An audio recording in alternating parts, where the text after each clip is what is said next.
About 11 years ago, my husband and I were just not getting along very well and just not sure if we wanted to be married anymore.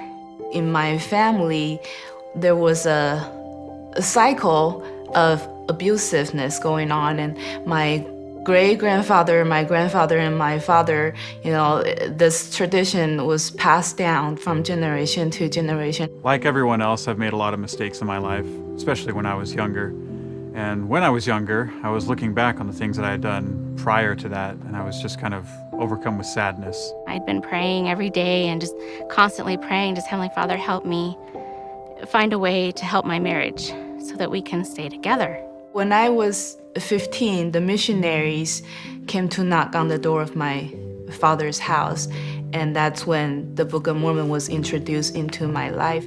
So I turned to the Book of Mormon for some kind of pick-me-up, I suppose, and in it I read 3 Nephi chapter 30, verse 1 and 2. And in it, the Lord gives one last plea for his people to turn to him and find forgiveness. I could still find forgiveness after all the things that I had done. And it was after that that I really understood the role of Jesus Christ as my Savior. I felt very prompted. I asked my husband if he would be willing to read the scriptures and to pray with me. We had been doing it with our children for a while, but I just knew we needed to do it as a couple. And so that night, we got together and we prayed together, and then we read the Book of Mormon together. I'm not saying our marriage is perfect, but we work at it, and if we kind of slack off a little, like, oh, we need to do this again. I got my best friend back, and I couldn't ask for anything better.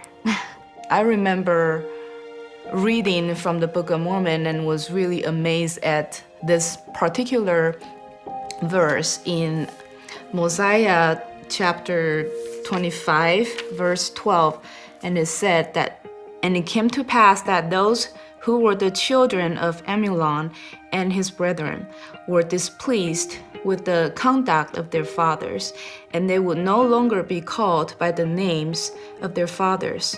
Now, when I read that verse, it really struck me because I knew that I had the agency, I had a choice, and I could choose the kind of person I wanted to be. I chose for myself that I would no longer continue the cycle of domestic violence.